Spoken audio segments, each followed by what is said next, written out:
Est-ce que tu as des questions pour moi? Non, pas de questions particulières, je pense qu'on peut y aller. Comment tu te sens? Plutôt bien, un peu stressé quand même, je sais pas trop ce qui va m'arriver, je sais pas si je vais donner des réponses intelligentes ou pas, enfin on verra bien, voilà. Et je pense qu'il n'y a pas de réponse bête ou intelligente, voilà, mais on verra. Pourquoi c'était important pour toi? Est-ce que tu veux te présenter brièvement? Et pourquoi c'était important pour toi de participer? Alors, je me présente brièvement, donc je m'appelle Olivier, j'ai 48 ans, je sais, je suis beaucoup plus jeune, mais j'ai 48 ans. Tu fais combien, à ton avis? Je sais pas, 40, 42, 43, quelque chose comme ça, peut-être. En général, c'est ce qu'on me dit, donc je ne fais que répéter ce qu'on me dit. Pourquoi c'était important? Parce que j'avais envie de tenter l'expérience, d'une part, et puis je trouvais que j'avais des choses à dire sur la sexualité, sur des choses que je vois parfois dans le milieu gay qui me perturbent un peu, qui me dérangent, ou voilà, donc j'avais envie de faire un témoignage là-dessus. Donc tu t'appelles Olivier. Exact. Tu es jeune. C'est ça, dans ma tête en tous les cas, comme tout le monde, j'espère. Et si tu devais dire 2-3 trucs sans aucun rapport avec la sexualité, pour que les gens qui écoutent s'imaginent qui est Olivier, tu dirais quoi? Alors, je dirais que je mesure 1m80, je n'ai pas beaucoup de cheveux, j'ai même la tête assez rasée, on va dire. Je suis quelqu'un de plutôt bienveillant et drôle. Voilà, et puis quelqu'un qu'il faut rencontrer en tous les cas, absolument.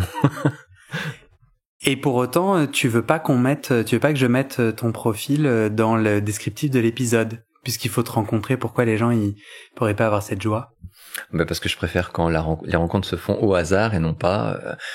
En fait, si je laissais les gens venir vers moi, ils en sauraient déjà beaucoup trop sur moi, alors que moi je ne saurais rien d'eux. J'aime plutôt l'échange que cette espèce de décalage où les gens sauraient tout sur moi déjà, alors que moi je ne saurais rien d'eux. Voilà. T'as raison. Ok. Je vais te montrer la couverture du podcast, qui est composée de tout plein d'émojis qu'on peut rencontrer sur les réseaux de rencontres. Est-ce que tu peux me dire lesquels correspondent à ta sexualité actuellement, Olivier, et me raconter ce qu'ils veulent dire pour toi? Alors moi je dirais la flamme, parce que je suis toujours quand même assez chaud, j'ai pas mal envie de... J'ai souvent envie de sexe en fait, donc voilà. Les gouttes aussi, parce que je suis sous PrEP et que j'aime baiser sans capote. Voilà, très clairement. Du coup, tu veux juste dire en 2 mots ce que c'est la PrEP? La PrEP, c'est la prophylaxie, je sais pas le terme exact. C'est un traitement en fait que l'on prend chaque jour, ou en tous les cas il y a 2 protocoles, mais moi je le prends chaque jour, qui permet d'avoir des relations non protégées avec des personnes qui sont séropositives ou non, et sans aucun risque d'attraper le HIV. Enfin, je sais pas. Voilà. Donc, voilà. Mais quelqu'un qui est séropositif, mais qui prend ses traitements et qui est indétectable, t'as pas besoin de la PrEP pour faire l'amour avec cette personne. Non, effectivement, mais j'étais assez stressé sur ce sujet de tout temps, en fait, et la PrEP m'a totalement libéré de ce sujet. Donc voilà, pour moi c'est une nécessité de l'apprendre, et je ne me pose plus la question avec qui je baise, voilà, ce que je fais avec n'importe qui en fait. Bref, ça. Donc ça t'a libéré parce que vraiment ta sexualité était empêchée par la peur du VIH, c'est ça que je comprends? Ah, tout à fait, exactement. Tout ce qui était en rapport avec le sperme, par exemple, c'était des choses que je ne faisais pas du tout. Voilà, c'était même assez terrible. Ou alors j'étais tenté de le faire, attiré, mais si jamais j'avais la moindre goutte de sperme dans la bouche ou ailleurs, ou voilà, tout de suite j'imaginais des choses, j'imaginais que je pouvais être malade. Voilà. Bon, voilà. En tous les cas, la PrEP m'a totalement libéré là-dessus. J'étais totalement opposé au départ. Et je sais pourquoi.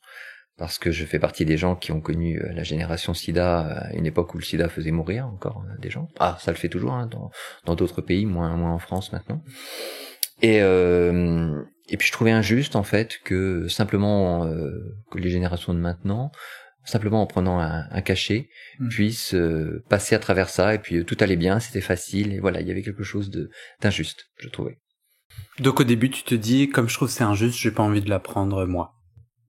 non seulement j'ai pas envie de la prendre moi, et puis j'ai tendance à fustiger les gens qui la prennent un peu. Voilà, il y a Qu'est-ce qui t'a fait changer d'avis? une relation avec un garçon, relation protégée pourtant, mais je ne sais pas pourquoi ça s'est bien passé. Et puis à la fin de cette relation, il y a eu un échange, on a discuté, et puis j'ai senti qu'il avait des choses à dire, envie de parler. Et j'ai compris qu'il était séropositif. Et puis bon, parfois ça s'arrête là, et je lui ai demandé depuis quand, comment ça s'était passé, etc.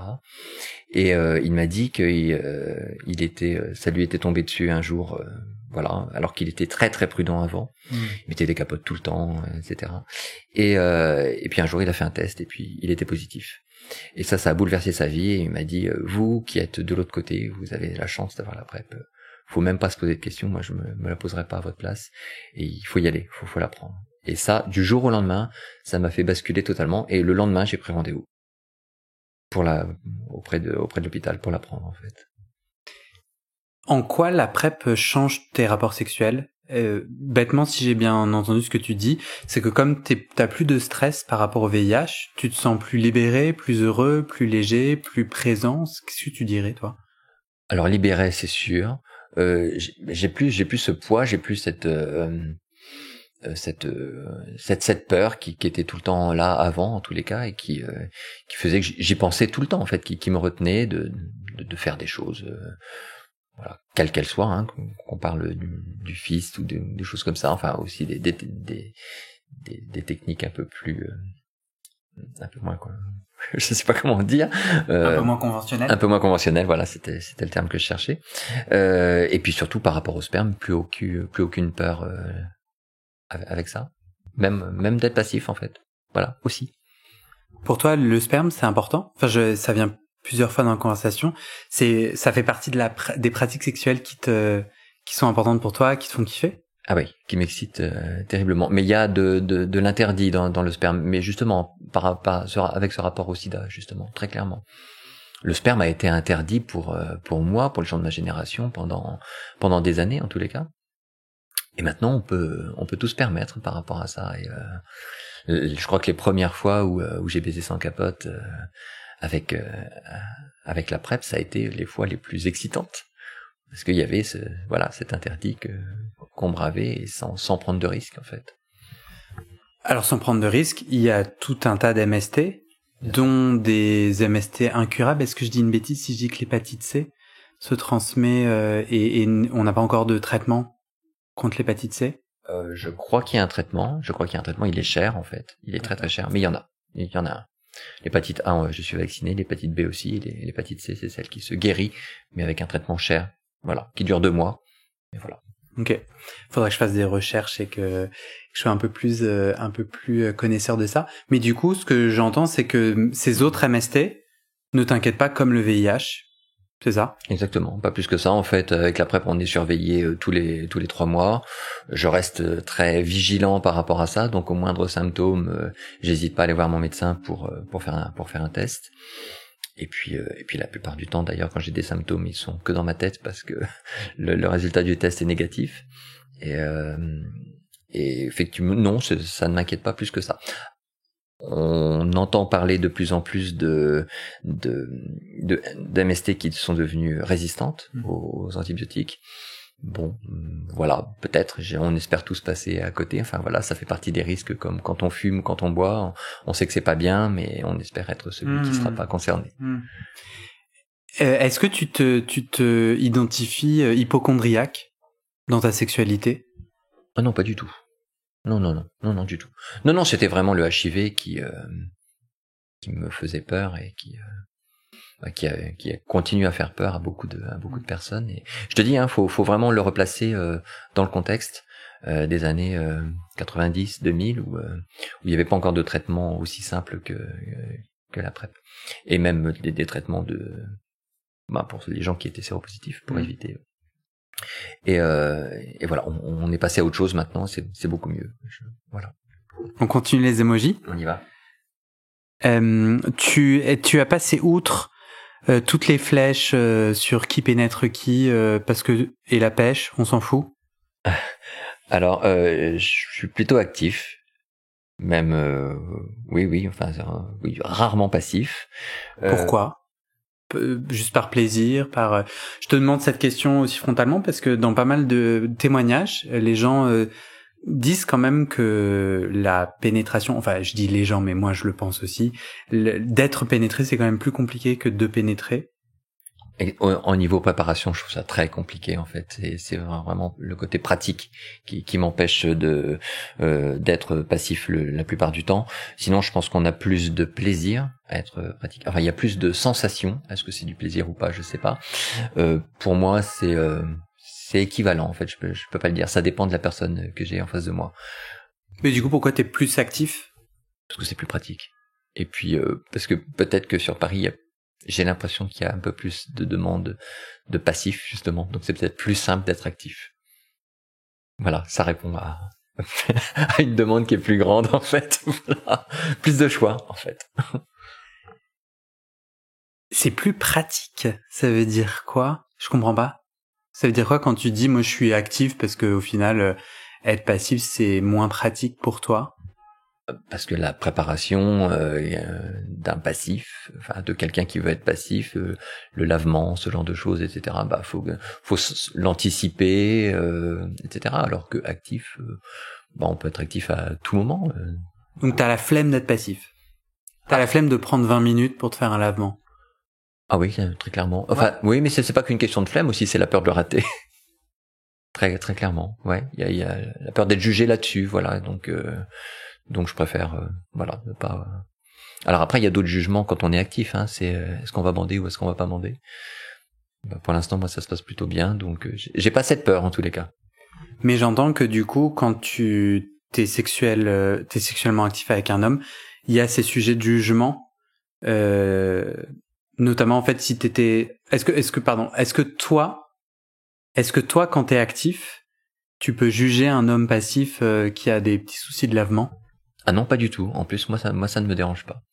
Moi, ça me dérange pas. C'est pas ce que je préfère. Voilà, je préfère quand ça se passe bien, quand il n'y a pas de problème, parce que en plus, le problème, ça met un peu le garçon passif en général un peu n'est pas très à l'aise avec ça.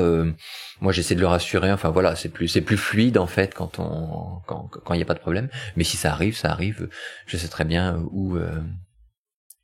Ce que je suis en train de faire et à quoi ça sert normalement, donc voilà. Mais du coup, elle vient d'où ta peur du jugement? Des autres, classiquement, je sais pas si t'as eu beaucoup d'expérience toi quand t'as des rapports sexuels en tant que passif, si t'as mal fait ton lavement, t'as eu un problème en particulier qui t'a fait te dire oh là là, ça me stresse? Non, pas moi en particulier, mais en revanche, j'en entends parler entre copains, etc. Quand on dit bah tiens, j'ai couché avec un mec l'autre jour, je suis sorti, c'était pas propre, etc. Et puis on en rit, et donc forcément ça crée du stress là-dessus. Alors que moi, ça me dérange pas plus que ça. Mais et alors le fait de me dire que ça ne dérange pas plus que ça, tout de suite on est presque considéré comme étant scato. J'ai rien contre cette idée. Moi, je pense pas que ce soit mon truc. Mais voilà. Bon, en tous les cas, je sais que ça fait partie des choses, des sujets de raillerie, de moquerie. Donc, pour éviter toute moquerie, finalement, voilà, je me suis dit que c'était plus simple d'être actif et voilà. Ouais. Du coup, pour que je comprenne bien, t'as un groupe d'amis homosexuels avec qui c'est qui ce on? C'est qui ces railleries? Ça émane d'où? Ça vient d'où? Des amis parisiens, des amis, enfin je sais pas, mes amis. Enfin, en fait, j'ai l'impression que tout le monde. Enfin, j'ai presque l'impression de dire un lieu commun en disant ça. Quelqu'un qui couche avec quelqu'un qui a raté son lavement, etc. Bah forcément, c'est pas. Le mec est nul, il a mal fait, voilà. Alors qu'en fait, je pense que ça peut arriver à tout le monde. Ça dépend de ce qu'on a consommé avant, dans quel état on est. Enfin, peu importe, voilà. Je te questionne parce que j'entends pas mal dans chacun des témoignages le poids d'un milieu entre gros guillemets, et j'essaie en fait de comprendre. Parce que moi, comme j'ai très peu d'amis homosexuels. Je pense que mes quelques amis homosexuels vont s'offusquer, mais en vrai, je n'ai pas l'impression de faire partie d'un milieu. Je ne sors pas, je n'ai pas dans des endroits où j'ai l'impression qu'il y a un milieu, tu vois ce que je veux dire, une communauté. Je suis entouré de gens qui ont des orientations sexuelles diverses et variées, et donc j'essaye de mieux comprendre, parce que j'ai quand même l'impression qu'on est tous dans un bain qui nous influence. Toi là, tu le dis, c'est par rapport à l'erreur est pas bienvenue, et elle t'inquiète suffisamment pour que du coup tu sois pas passif. C'est quand même assez puissant, non? Ah oui, et puis en plus j'ai vraiment pas l'impression d'être le seul à réagir de cette façon-là. La plupart des actifs que je connais le sont presque uniquement parce que la préparation les fatigue, voilà. Et puis ils ont peur de l'échec aussi, de mal se préparer ou voilà. Je pense que c'est vraiment un point essentiel. Mais comme ça touche à un sujet qui est pas très sympa. Voilà, la propreté ou je ne sais quoi. On en parle très peu, ou uniquement sur le ton de la rigolade. Voilà. Je pense que oui, il y a beaucoup de gens sont actifs pour ça. Pression de la performance, du coup. Ah oui, c'est clair. C'est malheureux. C'est clair. C'est comme le fait d'être actif, c'est pareil. Le fait d'être actif et de bander, il y a de la performance derrière, forcément. T'as déjà eu toi des réflexions avec des partenaires où dont tu as dit j'ai pas de problème de ce côté-là, donc t'as jamais eu de problème d'érection? Bien sûr que si. Si, ça arrive. Puis parfois, on sait pas pourquoi. Enfin, souvent, on sait pas pourquoi. Parfois, c'est l'alcool qui peut expliquer ça. Et puis parfois, c'est simplement parce qu'on n'était pas concentré, ou parfois c'est à cause du partenaire qui nous excite pas. Voilà. T'as déjà eu des réflexions, toi, de partenaires qui t'ont fait des réflexions que t'étais pas un bon actif, ou que cette question de la performance, tu y as déjà fait face? Oui, ça m'est arrivé une fois. Je me souviens une expérience en particulier. Le mec était très très directif.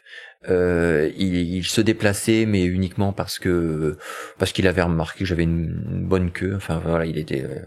Et puis il est arrivé et il m'a foutu la pression. Alors là, il y avait pas mieux, effectivement. Je me suis déshabillé et là, mais rien du tout. J'avais beau tirer comme je voulais dessus, ça ne marchait pas. Et il m'a dit que j'étais nul, que la longueur de mon sexe n'était pas celle annoncée, etc. Enfin voilà. Donc bon, voilà. Et il est reparti pratiquement aussitôt après. Mais bon, je le trouvais tellement pas sympa que j'ai pas gardé un souvenir impérissable de ce mec-là. Il est pas intéressant du tout, je trouvais. Est-ce que je comprends bien, du coup, on prend un peu de distance? Est-ce que tu es en couple, amoureux, ou en autre que couple, y a pas de. Mais en gros, j'aimerais comprendre le contexte de ta sexualité. T'as des rapports sexuels combien de fois par semaine? Avec qui, en gros, pour qu'on se fasse une idée? Alors, je suis pas en couple, mais j'ai un amant. Alors, un amant, c'est un garçon très régulier que je vois depuis plusieurs années, qui lui est en couple pour le coup. Donc c'est pour ça que je l'appelle un amant. On s'aime, ça marche dans les deux sens. Je l'aime, il m'aime. Voilà, ça marche bien comme ça. C'est une espèce de troupe, mais sans que l'autre soit au courant de ma présence en plus. Donc et donc la case amour pour moi est cochée. Donc je recherche absolument pas ça, jamais. Voilà.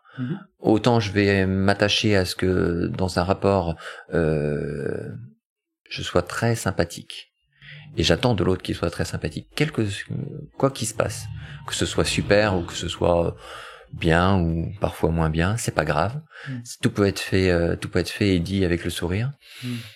Voilà. Donc ça c'est ma sexualité. Combien tu me disais combien de garçons par semaine?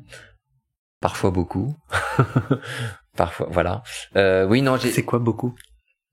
Alors c'est variable parce que j'ai des périodes où ça peut être 2 ou 3, et ça c'est pas beaucoup. Il y a des périodes où ça peut être 2 ou 3 par jour. Voilà. Tu me regardes ton expression de visage s'est transformée comme si t'avais peur de mon jugement, c'est le cas ou? Ah non, du tout. Non. Enfin, peut-être inconsciemment, alors en tous les cas, mais. Non, je sais pas. Tu me regardes avec un. Mais non, mais donc c'est. Non, okay. Non, mais non, voilà. Non, j'ai pas peur de ton jugement du tout. Non, je pensais juste ajouter. En revanche, même si je peux enchaîner plusieurs garçons par jour, je préfère toujours l'un après l'autre plutôt que des groupes. Ouais. Voilà, je suis pas un fan de la sexualité en groupe, parce que j'aime m'occuper de la personne dans son intégralité, enfin voilà.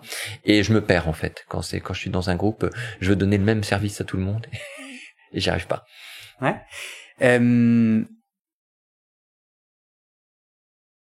Du coup, si je reviens à la question, à notre propos précédent, du coup, de cet univers de la rencontre gay violente, au fait, où en fait, tu t'es censé être dans une certaine performance. Pourquoi tu joues le jeu? Pourquoi dire la taille de ton pénis? Et du coup, avoir des gens qui sont attirés par une certaine performance. Pourquoi tu joues le jeu, ce jeu-là, avec ces règles-là? Oh, ce garçon-là en particulier était plutôt un joli garçon. Enfin voilà, quelqu'un que je trouvais plutôt sexy. Donc et puis j'ai pas senti son côté aussi intransigeant en tous les cas quand on discutait. Et puis moi je refuse d'avoir ce genre d'a priori à l'avance. D'ailleurs je refuse d'avoir des a priori en général.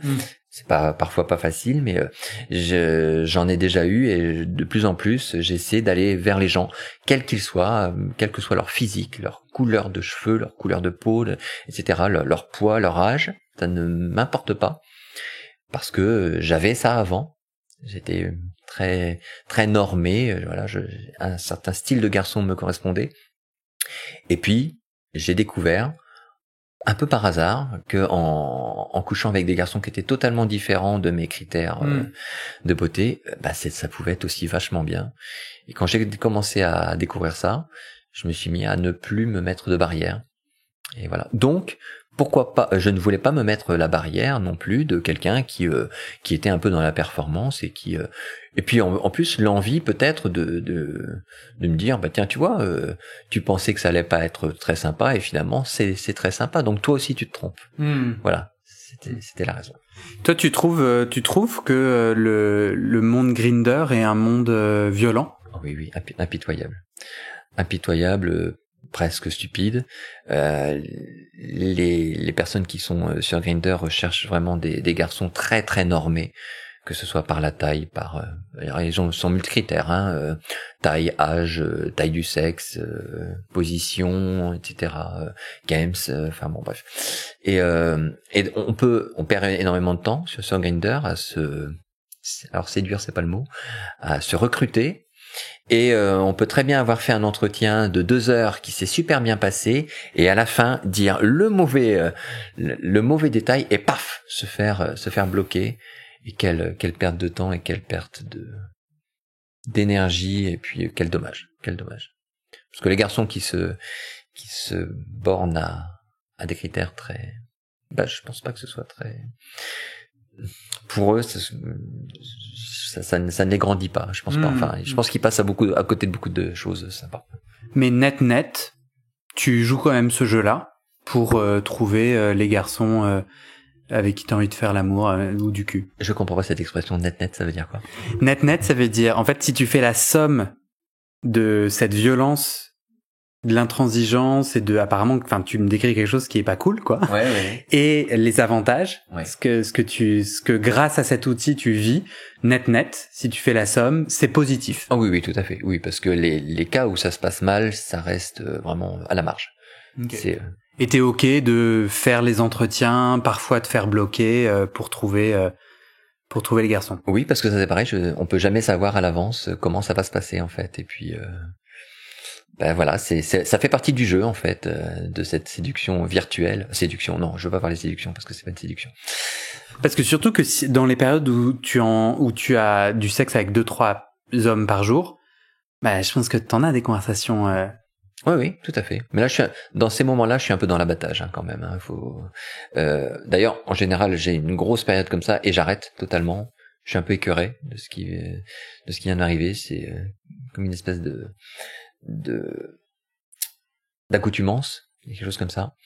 Et puis, j'ai besoin en général de faire un break ensuite où je ne touche plus personne. Et là, je m'isole totalement. Je ne réponds plus au téléphone. Et parfois j'ai des réactions un peu violentes de gens qui comprennent pas, d'amis, d'amants ou des gens que j'ai déjà rencontrés d'amants. Amant pour moi j'en ai qu'un. Hein. Donc un amant c'est vraiment quelqu'un que j'aime. Hein. Voilà. Après il y a des personnes avec qui je m'entends particulièrement bien, mais que je tiens à ne garder qu'un seul amant. D'accord. Il y en a qu'un. Oui, j'avais mal compris. Donc tu coupes la communication d'un coup avec tous les partenaires de sexe. Oui, tout à fait, c'est ça. Tu commences à... Là, tu viens un peu te parler de sexe comme une addiction, l'accoutumance. Comment tu comprends ces périodes-là? Comment je les comprends? Je ne sais pas en fait quels sont les critères déclencheurs. C'est pas forcément un moment où je vais bien, où je vais mal, ou je crois plutôt que c'est une période où j'ai eu une relation sexuelle, par exemple, avec un garçon, qui s'est bien passée. J'en ai eu une autre qui s'est très bien passée aussi. Et donc, voilà, il doit y avoir des charges de dopamine dans le cerveau, ou je ne sais pas quel est le nom de l'hormone du plaisir. Et voilà. Et donc, l'envie de ne plus s'arrêter, en tous les cas, et puis de continuer, mais jusqu'à un moment où ça n'a plus d'intérêt. Il y a plus de, je ressens plus rien, en fait. Je suis presque à donner du plaisir à l'autre et moi à oublier le mien. Totalement. Ces cycles-là, c'est régulier, c'est un problème pour toi, c'est quelque chose que t'aimerais, dans ta sexualité, t'aimerais le voir disparaître, ou tu t'en accommodes? Non, je m'en accommode. Il y a aussi le fait que j'ai 48 ans, je suis plus très jeune, et donc le temps qui passe, je me dis que il faut en profiter un maximum. Je suis pas sûr que j'en profite tant que ça, en fait, en multipliant ces relations, parce que au finalement, c'est pas toujours très sympa. Mais il y a cette volonté de voir que je plais toujours, que je séduis toujours, j'en suis toujours capable, et voilà, et ça s'arrête pas, et puis c'est grisant, voilà. Mais au bout d'un moment, physiquement, ça suit plus. Puis voilà, j'arrête, je reviens à du plus naturel. Je mets mon énergie ailleurs. Qu'est-ce que tu cherches en ce moment? Tu as un amant, tu te sens nourri amoureusement, tu disais. Et sexuellement, qu'est-ce que tu cherches en ce moment? Alors, pas grand-chose. En ce moment, j'ai la tête ailleurs. Je suis en train de refaire mon appartement, et c'est ça qui capte toute mon attention, en fait. Donc, en ce moment, je suis pas très sexuel, en fait, j'avoue. Voilà. Mais globalement, ce que je cherche, en général, c'est de la bienveillance et des rapports sympas. Je cherche systématiquement des garçons sympas. Et d'ailleurs, dans mon profil Grindr, c'est mon principal critère. Ce que je trouve de plus sexy chez un garçon, c'est qu'il soit sympathique, avant tout. Tu veux me lire ton profil Grindr?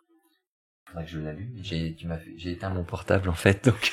Tu sais ce qu'il y a sur ton profil Grindr? Est-ce que tu peux de tête me dire ton profil Grindr? Honnêtement. Ah oui, hein, bien sûr que ça va être honnête, mais ça doit être quelque chose, peu importe votre âge, ça je m'en fous, je veux juste que vous soyez sympa. Voilà, ça doit se résumer en une seule phrase. Ensuite, je précise que je pense, par les émoticônes, ou je sais pas, enfin que je suis actif vers ça. Voilà, et puis voilà, mais c'est à peu près ça. Mais pour moi, l'essentiel, c'est ce rapport sympathique, et qui est totalement à l'inverse, je trouve, de Grindr et un peu du milieu homosexuel, gay, parisien, on va dire celui-là, parce que c'est celui que je connais le mieux. Du coup, ce milieu parisien gay, tu le côtoies comment? Concrètement, il existe où, ce lobby? Je le côtoie parce que je fais partie d'une association sportive, par exemple. Donc là, j'en côtoie. Je vais souvent dans des bars gays parisiens, avec des amis. J'en rencontre, voilà. Voilà, c'est comme ça. Donc bar, association. Et tu trouves que ces endroits-là sont pas des endroits bienveillants? L'association, si, bien sûr. Enfin, bien sûr, non, ça pourrait ne pas être le cas. Pour le coup, je pense que celle-là est l'association la plus bienveillante qui soit, de sport en tous les cas. Il y en a d'autres où c'est pas du tout le cas. Tu veux la citer, l'association, ou pas? Celle dans laquelle je suis, oui, c'est les Frontrunners de Paris, une association de course à pied. Où là, quand je les ai découverts, j'ai presque découvert une seconde famille. Ce sont des gens. C'est un regroupement de personnes, mais où vraiment le ton est donné, c'est la bienveillance. Je sais pas comment ça se met en place, mais en tous les cas, voilà. C'est parce que ce sont ces personnes, on peut les retrouver dans le Marais, à n'importe quel endroit, etc. Et alors, dans les bars, il y a pas de bienveillance? Ah, je trouve que dans les bars, non, les gens se toisent, non, ils se disent pas bonjour, ne se sourient pas. C'est comme dans les salles de sport, c'est pareil. T'as eu la chance de voyager dans d'autres villes et de comparer les bars gays. Est-ce que c'est plus chaleureux et accueillant ailleurs? Non, pas plus. J'ai pas l'impression non plus. Il y a une image à donner de beauté, de supériorité, voilà. Les gays, ont l'impression que si on leur sourit, enfin s'ils sourient, ils envoient un message à l'autre, c'est bon, on va coucher ensemble. Alors que non. Mais non, je pense pas. Ça peut, hein, mais non. Est-ce que tu sais mettre des mots sur pourquoi ce milieu, entre guillemets, cette communauté qui n'en est du coup pas une, puisque normalement une communauté c'est plutôt des gens qui se serrent les coudes, non? Ah oui. À ton avis, pourquoi cette somme de gens homosexuels ne savent pas sourire? J'en ai pas la moindre idée, je le déplore. Ah, j'en ai pas la moindre idée, je sais pas, enfin, je trouve ça très dommage, en tous les cas. Est-ce qu'on a un passé où on a été habitué à se protéger et à pas se montrer vulnérable et ouvert à l'autre? C'est une interprétation sauvage de ma part. Je sais pas répondre à ça. C'est vraiment un sujet qui me dérange, je trouve, et je trouve ça très dommage. Et franchement, je ne comprends pas. Voilà, alors peut-être que moi je le fais aussi en plus, hein. Quand je suis dans mon groupe d'amis, par exemple, peut m'arriver de voir quelqu'un passer et puis de pas avoir envie de l'intégrer dans le groupe. Ou voilà, il y a une espèce de fermeture en tous les cas. Et j'arrête pas de dire en tous les cas, ça m'agace, hein, je m'en aperçois. Mais il y a une espèce de fermeture dans le milieu gay, alors que je pense qu'il devrait plutôt y avoir de l'ouverture aux autres. Moi, je partage complètement ton point de vue. Je partage complètement ton point de vue. Et d'ailleurs, c'est pour ça que j'aime pas sortir à Paris. J'ai des comparatifs un petit peu au Canada. Moi, j'habitais à Montréal et j'ai trouvé qu'il y avait une chaleur, mais je pense aussi que j'habitais à l'étranger, c'était la découverte et donc je pense que j'avais un élan qui était peut-être pas le même et peut-être que j'influence mon opinion. En tout cas, ouais, je trouve que c'est pas bienvenu, c'est pas bienveillant, ouais. Et il y a clairement des critères. Exactement. Assez exigeants auxquels il faut correspondre Tout à fait. Pour être le bienvenu. Et même en fait, quand tu corresponds aux critères, t'es pas forcément le bienvenu. Ah, tout à fait. Non. Il faut, oui, c'est des critères de poids, taille, couleur, poil, je sais pas. Ben voilà, tout un tas de critères dans lesquels il faut. Jeunesse aussi. Ah, l'âge, c'est très très important. Toi, justement, tu disais que avant t'étais comme ça très normé, tu voulais des rapports sexuels avec un certain type d'hommes. C'était quoi les hommes qui t'excitaient et c'était quoi ta norme? Alors en fait, j'ai l'impression que ça a un peu évolué avec le fait que j'ai pris de l'âge. J'ai toujours cherché des garçons qui étaient plus ou moins autour de mon âge. Ça, c'est ce qui m'intéressait. C'était peut-être à une époque où je confondais rapport sexuel et envie de me mettre en couple. Ça m'est totalement passé, ça. Donc maintenant, ce n'est plus que du rapport sexuel, uniquement, c'est tout. Bon, c'était assez classique, hein. C'était un garçon plutôt masculin, plutôt brun, plutôt mince, plutôt musclé. Voilà. J'ai l'impression que je viens de résumer. Et blanc? Peut-être, mais plus parce que c'était ce que je connaissais. Mais ça a jamais été un de mes sujets. Enfin, non, j'avais pas le poids. Le poids, en revanche, c'était un vrai sujet pour moi. Tu m'as dit que ça avait changé. Est-ce que tu te souviens du déclic? Comment est-ce que tu t'es ouvert à l'inattendu? Oui, tout à fait, je m'en souviens.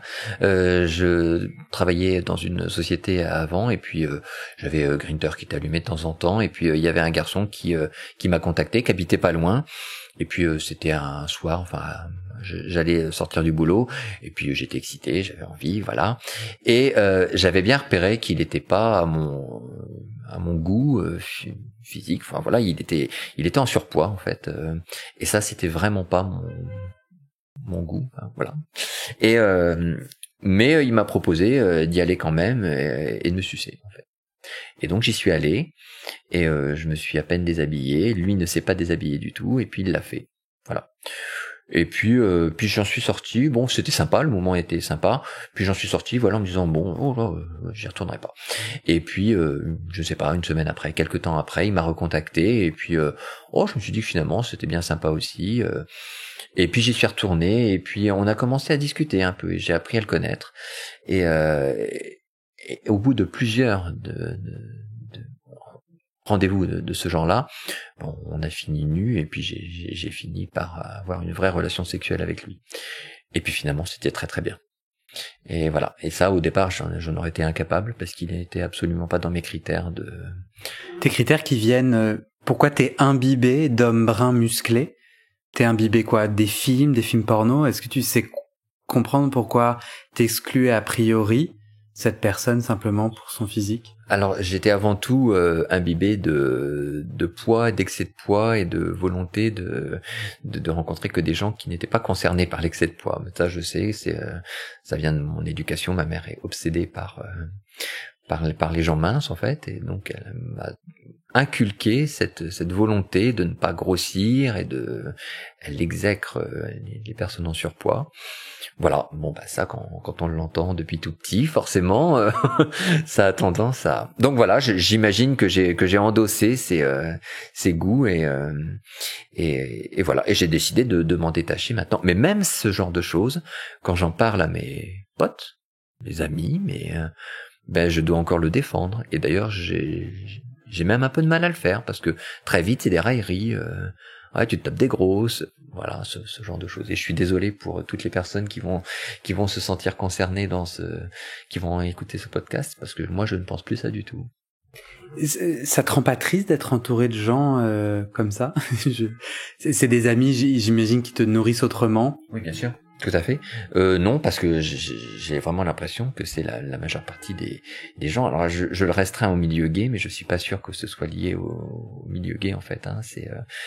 C'est la société, c'est les pubs qui nous les pubs, qu'elles soient sur magazine ou à la télé, ce sont toujours des gens très minces, très musclés, très voilà. Donc j'imagine que c'est tout ça. Et c'est compliqué pour tes amis de respecter le fait que toi tu tisses un autre lien et du coup au moins de pas en parler? Non, parce que mais alors je passe peut-être un peu pour un original qui enfin il doit y avoir un peu de ça quand même, mais j'espère que en parlant en tous les cas et en martelant le fait que finalement l'autre jour je me suis tapé un garçon qui avait 65 ans et qui était en surpoids, et puis c'était vachement bien, et là on me dit je sais pas comment tu fais. Je dis franchement tu devrais essayer parce que le nombre de garçons beaux avec lesquels j'ai couché, c'était pas terrible, et puis là voilà, quelqu'un qui n'était pas beau, alors beau j'aime pas ce mot là non plus parce que c'est extrêmement subjectif. Et puis là, c'était vraiment super, quoi. Donc voilà. Moi, au moins, en enlevant toutes ces barrières, j'arrive à passer du bon temps avec des gens très différents. Voilà. Ben ouais.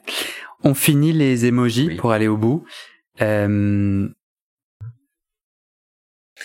y en a un qui m'a... D'ailleurs, c'est un peu pour ça que je suis venu sur ce podcast, mais il y en a un qui m'amuse beaucoup. C'est le petit...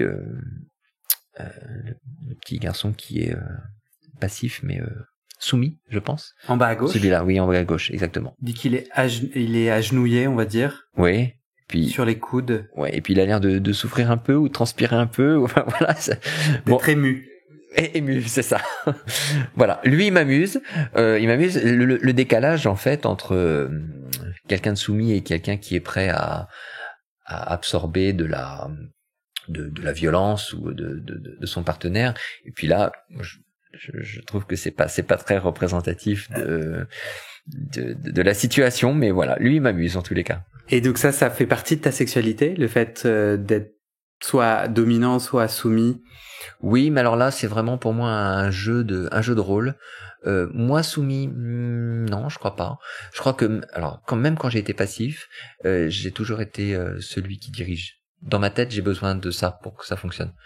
Et je pense que si j'étais soumis, j'ai déjà essayé, mais j'y arrive pas. Hein. Moi, la moindre douleur, le moindre emprisonnement, j'y arrive pas. C'est pas possible. Ça m'angoisse en fait. Donc, j'ai toujours besoin d'être celui qui contrôle. Voilà, plus ça. Oui, mais ça ne m'attire pas spécialement. Ça peut faire partie de ma sexualité, mais je sais le faire.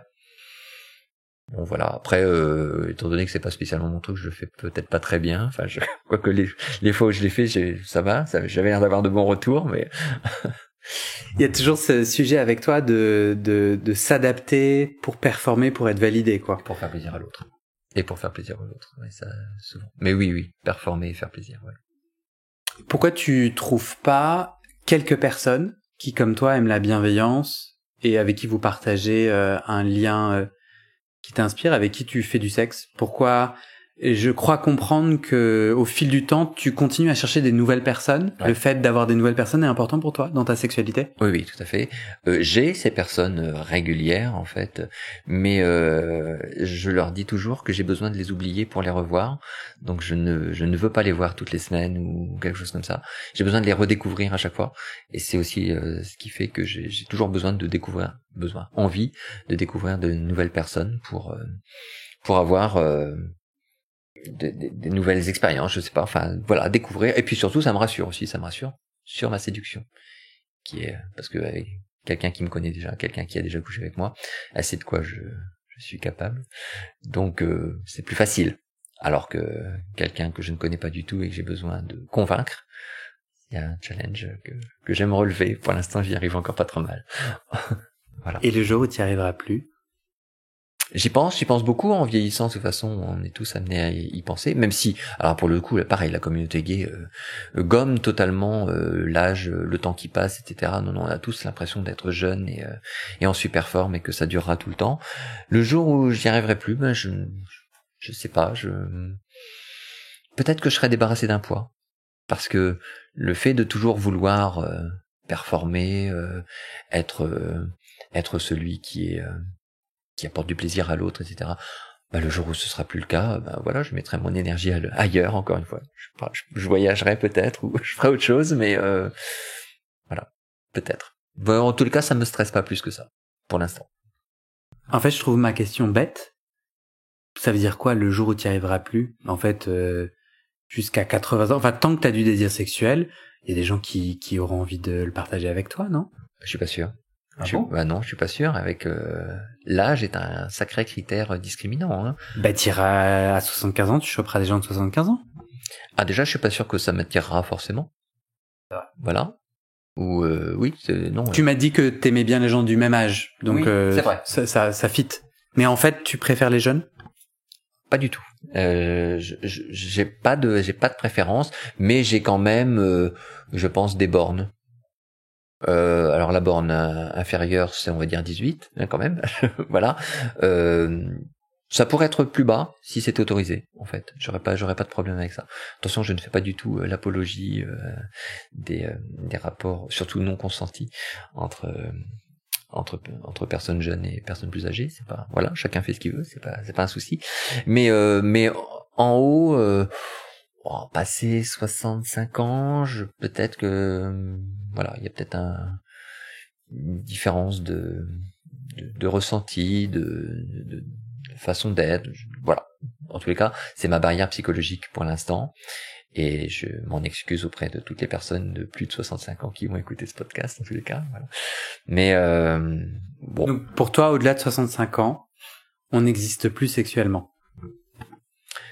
On existe peut-être toujours, mais c'est moins évident. C'est moins évident. Parce que le corps change, parce que qu'il y a il y a plus de difficultés à avoir une érection, par exemple. Et puis moi, je sais pas. Mais c'est encore peut-être une fois la pression de la société. Hein. C'est comme pour le poids, comme voilà, ça fait partie des critères à faire exploser en vol. Pour toi, la sexualité peut pas se vivre sans érection? Peut-être, oui, effectivement, des caresses, Mais bof, quoi. Pour l'instant, c'est bof, oui, effectivement. Ou alors, si, ça peut être très sympa. J'ai eu une relation, enfin une expérience, par exemple, un garçon qui est venu chez moi et le truc c'était on ne se touche pas. Donc on a regardé un film X, on s'est branlé chacun de son côté et on ne se touchait pas, mais on pouvait se regarder autant qu'on voulait. C'était hyper excitant, forcément, parce qu'il y avait cette envie de l'autre, mais c'était la règle, voilà. Donc pourquoi pas. Mais c'était choisi. Voilà, c'est peut-être ça en fait la différence.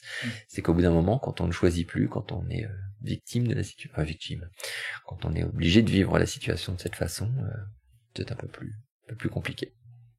Voilà. Tout à l'heure, tu parlais d'amour avec ton amant. Oui. C'est quoi la place de l'amour dans ta sexualité? J'ai été plusieurs fois en couple, en fait. Plusieurs relations qui ont duré environ 5 ans. Ça, c'est un peu mon plafond de verre aussi. Voilà, moi je suis très admiratif de voir des couples qui durent très longtemps, surtout qui baissent toujours d'ailleurs. Ça c'est quand même voilà. Et j'ai plus du tout envie de ce genre de rapport. Pour moi, je ne vois plus que les contraintes du couple et plus le bonheur d'être en couple. Pour moi, être en couple, ça a avant tout 2 avantages. Je me permets de t'interrompre. Moi, je te parlais d'amour. D'accord. Toi, t'as tout de suite parlé de couple. Ouais. C'est quoi la différence pour toi? Est-ce qu'on peut aimer hors couple? Oui, on peut certainement aimer hors couple, mais C'est ton cas. Tu m'as dit que t'avais un amant et t'es pas en couple avec lui. oui, c'est vrai, mais je le vois très souvent. C'est ça la différence. En fait, l'amour fait qu'on a besoin de l'autre. Enfin, on a besoin de la proximité de l'autre, de faire des choses avec l'autre, etc. Si c'est pas le cas, ça devient de la souffrance. Voilà, ça c'est mon rapport à l'amour. Donc lui, je le vois très souvent, donc il y a pas de souci. Et vous êtes en couple. Non, c'est pas un couple. Ok. Donc du coup, tu as de l'amour, du sexe, Oui, et tu vis cet amour et cette sexualité. oui. Ma question, c'était quelle est la place de l'amour dans ta sexualité aujourd'hui? Donc la réponse c'est auprès de cet amant, j'y trouve amour et sexualité et pas ailleurs. Dans les autres rapports sexuels, il n'y a pas d'amour. Exactement. Je peux y trouver de la tendresse, je peux y trouver de la complicité ailleurs, dans ma sexualité, mais pas d'amour, non. Et donc toi, t'as tiré un trait sur le couple et l'amour. Oui. Oui, tout à fait. C'est un choix, une volonté. Oui, et puis alors, j'ai un petit souci quand même, c'est que j'ai tendance à être jaloux. Ça j'aime pas du tout, mais voilà. Et ça m'a permis de gommer ça, justement. Ça a été ma réponse à ça, justement. Plus être jaloux, autant ne plus aimer. Voilà. Ah, je trouve ça trop triste. Ah, voilà, encore un qui me dit ça. Non, parce que Non, excuse-moi, tu te sens jugé? Oui, un peu peut-être, mais c'est pas ça qui me dérange. Enfin, j'ai pas l'impression. Mais non, parce que après ça faut définir amour aussi. Amour, c'est compliqué. C'est la complicité, l'amitié, pour moi, ça rentre c'est une forme d'amour. Enfin voilà.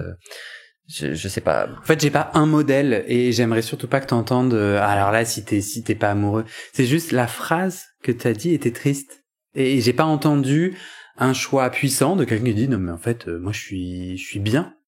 J'ai entendu quelqu'un qui n'a d'autre choix que d'abandonner parce qu'il y a trop de souffrance. Mais je me trompe peut-être. En tous les cas, je t'ai dit que j'étais amoureux de mon amant, donc voilà. S'il n'était pas là, je pense que la question serait différente et j'envisagerais ma sexualité d'une manière différente, parce que forcément, il m'apporte des choses, le fait d'être là pour moi et moi pour lui, etc. Donc voilà, c'est certainement ça l'amour. Il y a de ça, il y a une unicité dans le rapport. Donc je dis à tout le monde que je suis pas amoureux et que je suis pas en couple. Bon, en fait, je pense que je le suis un peu quand même, mais sans l'appeler comme ça. Et t'es pas jaloux de ton amant parce que... Ah si, ça m'est arrivé aussi, mais parce que je suis pas en couple avec lui. Voilà, ça c'est et que il est en couple et que ça lui arrive aussi d'aller voir ailleurs, mais voilà. Mais je veux pas savoir. Ça c'est son problème à lui. C'est ma façon de gérer ce sujet, on va dire. Et t'aurais pas envie de nettoyer ton sujet de jalousie pour être amoureux? Pourquoi tu crois que je suis une psychothérapie depuis 3 ans? Et non, pourtant, c'est quelque chose qui est très très ancré en moi. Ça date de l'enfance. Je veux pas m'exprimer là-dessus, mais voilà, c'est un sujet qui vient de très très loin, que j'essaie de modifier, j'y arrive pas. Donc voilà, je suis obligé de composer avec. Et tu crois que ça impacte ta sexualité?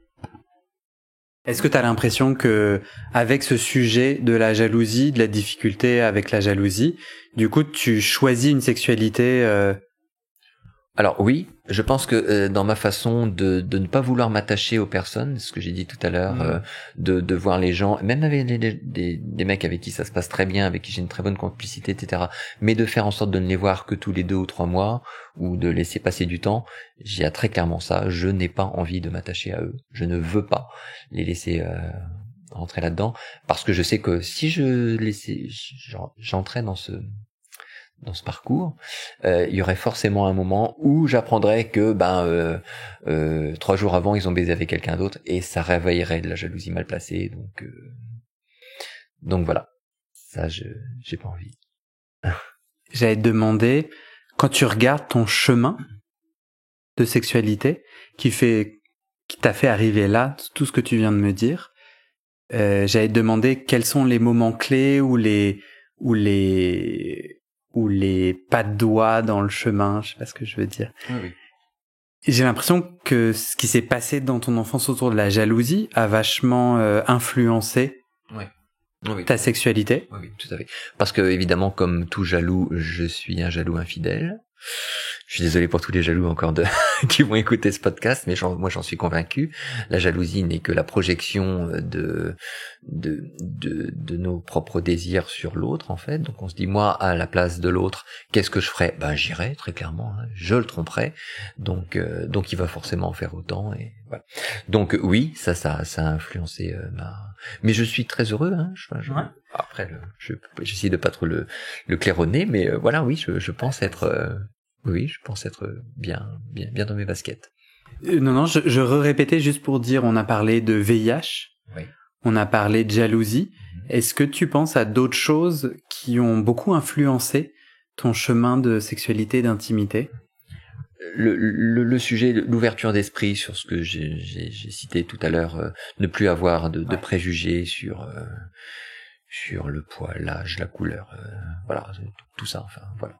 D'ailleurs, la couleur, j'ai même pas envie de le mettre, j'en parle parce que je pense que c'est malheureusement un critère pour certaines personnes, et pour moi, c'est absolument pas, ça n'en est absolument pas un, voilà,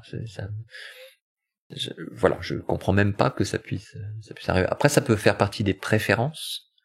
Je peux comprendre qu'on soit plus attiré par une peau claire, plus foncée, plus, voilà, mais ça devrait pas être quelque chose d'aussi draconien, drastique. Ouais. Voilà. Tu le mentionnes parce que ce milieu gay, en plus d'être pas accueillant, très performatif, Il est raciste. Il est raciste. Ah oui, ça peut arriver aussi, bien sûr. Oui. Toi, en tant que blanc, tu es blanc. Oui. Tu le vis comment tu le vois, ce racisme au sein du milieu gay? Je sais pas si c'est du... Ils sont... non, je vais faire des généralités, donc j'ai pas envie de faire ça. Mais toi, personnellement, quand t'es sur les apps, oui, tu vois beaucoup de ce racisme. Ah oui, bien sûr. Le racisme asiatique, par exemple, enfin pas par rapport aux personnes asiatiques, est très très fort, très prononcé. Je sais pas pourquoi. Il y a un truc peut-être. Ouais, ce sont des préjugés, tout ça, hein, la taille du sexe, etc. Voilà, ou le manque de poils aussi. Voilà. Après, il faut pas nier certaines particularités qu'ont les populations. Les asiatiques sont moins poilus en général que les non-asiatiques, je sais pas, voilà. Donc en gros, on est imbibé de fantasmes sur certains éléments de la masculinité. Exactement. Poil, taille. Exactement. Oui, tout à fait. D'ailleurs, ce garçon qui est venu te sucer et qui voulait une grosse bite, il était imbibé comme... Il était à fond là-dedans, bien sûr. Et d'ailleurs, je pense qu'une personne asiatique active, un actif asiatique, doit avoir du mal à défendre ses envies, etc. Parce que il y a du préjugé là-dedans, forcément. Du coup, pour ramener de l'oxygène, est-ce que tu as un conseil? Toi, t'es passé d'attente très normée à quelque chose de plus ouvert, tu racontais tout à l'heure. Oui. Est-ce que, quel a été le déclic? Qu'est-ce qui s'est passé pour toi pour que tu aies envie d'élargir tes horizons et de sortir de la norme? Moi, vraiment, mon élément déclencheur, c'est cette relation avec le garçon qui était en surpoids. Enfin, bon, voilà, j'espère qu'il se reconnaîtra pas. Bon, peu importe d'ailleurs. Mais et c'est lui qui m'a fait changer là-dessus. Il a fait vraiment voler en éclats un vrai préjugé que j'avais. Pour moi, je me sentais incapable de baiser avec quelqu'un en surpoids. C'était pas possible. Ça ne m'attirait pas. Ça me dégoûtait, il y avait quelque chose comme ça, quoi. Et finalement, ça a été très très bien. Et donc je me suis dit, finalement, si ça s'est bien passé avec lui, pourquoi pas avec d'autres? Et avec d'autres, ça s'est bien passé, et avec d'autres, ça s'est mal passé. Mais c'était pas à cause du surpoids, c'était pas ça. C'est pas ça qui définit une personne, qui définit si ça va bien se passer ou pas. Dernière question. Imagine, on fait un deuxième épisode dans 5 ans. Ouais. T'aimerais me raconter quoi? T'aimerais qu'il soit advenu quoi sur ton chemin de sexualité et d'intimité? En fait, j'aimerais que ça continue comme maintenant. J'ai un peu, j'ai l'impression d'être à un stade qui me va bien, qui me convient bien. J'espère être encore plus ouvert d'esprit. J'essaie de l'être de plus en plus sur toutes les sexualités, même les sexualités les plus hors normes, voilà, qui ne sont pas forcément les miennes, hein, mais j'essaie de pas juger, de comprendre et voilà, même des choses qui ne me parlent pas du tout.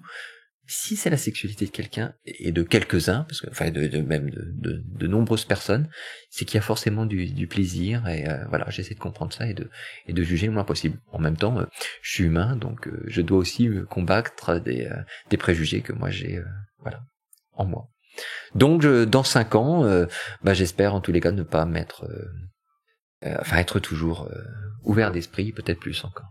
Tu continues à faire l'amour, parfois trop, jusqu'à l'abattage puis épuisement. Ouais. Tu continues avec ton amant. Oui. Tu gardes tout. Oui, je garde tout, exactement. Ça me va bien comme ça. Et t'ajoutes un peu plus d'ouverture encore, c'est ça? Oui, d'ouverture et d'empathie, ouais. Encore plus, ouais, tout à fait. Super. Voilà. Merci. Merci à toi. C'était super sympa. Ça va? Ça s'est bien passé? Oui, très bien. Ouais, très bien. Vraiment. T'as l'air tout intimidé comme ça. Mais oui, je suis timide. Ouais. On dirait pas. Mais oui, clairement. Non, c'était très bien.